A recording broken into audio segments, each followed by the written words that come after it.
السلام علیکم ورحمۃ اللہ وبرکاتہ۔ آج کے اس ویڈیو میں اعتکاف سے متعلق مسائل جانیں گے۔ اعتکاف کا بیان لغوی طور پر اعتکاف کے معنی ہے ایک جگہ ٹھہرنا اور کسی مکان میں بند رہنا، اور اصطلاح شریعت میں اعتکاف کا مفہوم ہے اللہ رب العزت کی رضا و خوشنودی کی خاطر اعتکاف کی نیت کے ساتھ کسی جماعت والی مسجد میں ٹھہرنا۔ اعتکاف کے لیے نیت اسی مسلمان کی معتبر ہے جو عاقل اور جنابت اور حیض و نفاس سے پاک و صاف ہو۔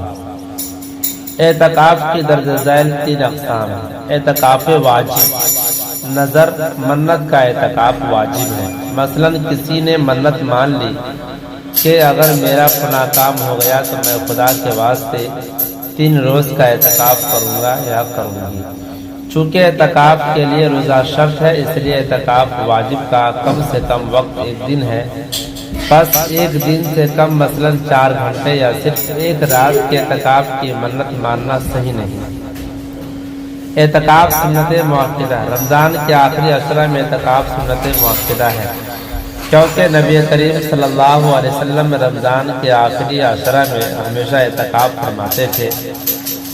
در مختار میں لکھا ہے کہ سنت مؤکدہ علی الکفایہ ہے، یعنی اگر ایک شخص بھی اعتکاف کر لے تو سب کی طرف سے حکم ادا ہو جاتا ہے، اور اس صورت میں اعتکاف نہ کرنے والے پر کوئی ملامت نہیں۔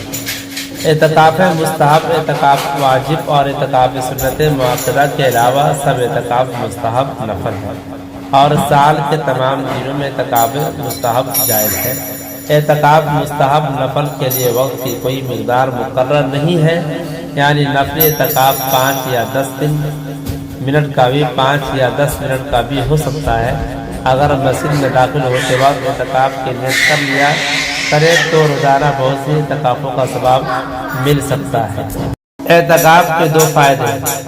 نبی کریم صلی اللہ علیہ وسلم کا ارشاد ہے کہ معتکف گناہوں سے محفوظ رہتا ہے، اور اس کے لیے نیکیاں اتنی لکھی جاتی ہے جتنی کرنے والے کے لیے۔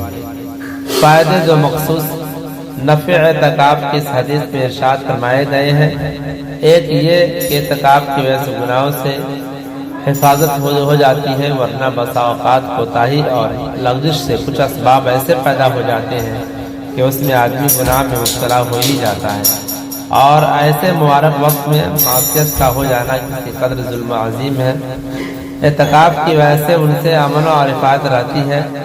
دوسرے ہے کہ بہت سے نیک اعمال جیسا کہ جنازہ کی شرکت، مریض کی عبادت وغیرہ ایسے امور ہیں کہ اعتکاف میں بیٹھ جانے کی وجہ سے معتکف ان کو نہیں کر سکتا ہے۔ اس لیے اعتکاف کی وجہ سے جن عبادتوں سے رکا رہا ان کا اجر بغیر کیے بھی ملتا رہے گا۔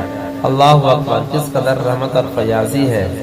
ایک عبادت آدمی کرے اور اس میں عبادتوں کا ثواب مل جائے۔ در حقیقت اللہ کی رحمت بہانہ جو ڈھونڈتی ہے اور تھوڑی سی توجہ اور مانگ سے دعادار برستی ہے، مگر ہم لوگوں کو سرے سے اس کی قدر ہی نہیں، ضرورت ہی نہیں۔ توجہ کون کرے اور کیوں کرے، دین کی وقت ہی ہمارے قلوب میں نہیں۔ اس کی عذاب تو ہے عام شہیدی سب پر، تجھ سے کیا ضد تھی اگر تو کسی قابل ہوتا۔ اعتکاف کا تیسرا، اعتکاف میں جائز بات ہے۔ معتکف کو پاخانہ پیشاب کے لیے مقام اعتکاف سے نکلنا، غسل کے لیے نکلنا، جمعہ کی نماز کے لیے زوال یا اتنی دیر پہلے کہ جامع مسجد پہنچ کر خطبہ سے پہلے 4 سنتیں پڑھ لے نکلنا، اذان کرنے کے لیے اذان کی جگہ پر خارج مسجد جانا جائز ہے۔ اگر معتکف نے اعتکاف کی نیت کرنے سے پہلے یہ نیت کی تھی کہ نماز جنازہ کسی کے لیے جاؤں گا تو اس کا نماز جنازہ کے لیے مسجد سے نکلنا جائز ہے، اور نیت نہیں کی تو بھی تو جائز نہیں۔ مسجد میں کھانا پینا، سونا، کوئی حاجت کی چیز خریدنا بشرطے کہ وہ چیز مسجد میں نہ ہو، اور نکاح کرنا جائز ہے۔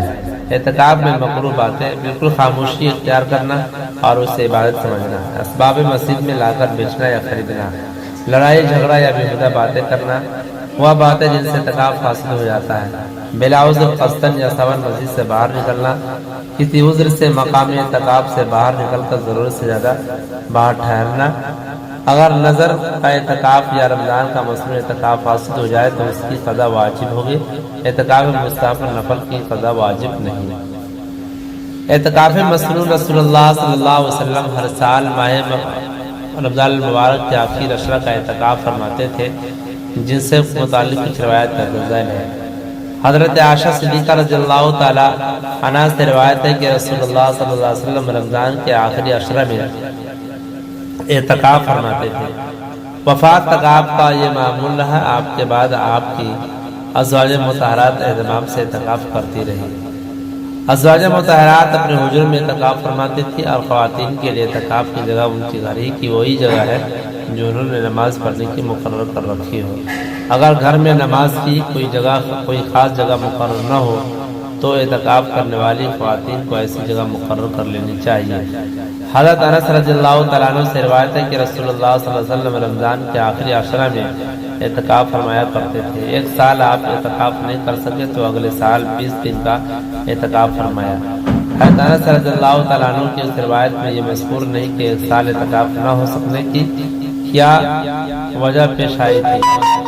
سنن نسائی ابی داؤد میں حدیث ابی بن کعب کی ایک حدیث مروی ہے کہ اس میں تصریح ہے کہ ایک سال رمضان کے عشرہ اخیرہ میں آپ کو کوئی سفر کرنا پڑ گیا تھا، اس کی وجہ سے اعتکاف نہیں ہو سکا تھا، اس لیے اگلے سال آپ نے 20 دن کا اعتکاف فرمایا۔ حضرت عبداللہ بن عباس سے روایت ہے کہ رسول اللہ صلی اللہ علیہ وسلم نے اعتکاف کرنے والے کے بارے میں فرمایا وہ اعتکاف کی وجہ سے اور مسجد میں مقید ہو جانے کی وجہ سے گناہوں سے بچا رہتا ہے اور اس کا نیکیوں کا سبب ساری نیکیوں کرنے والے بندے کی طرح جاری رہتا ہے اور نام اعمال میں لکھا جاتا ہے۔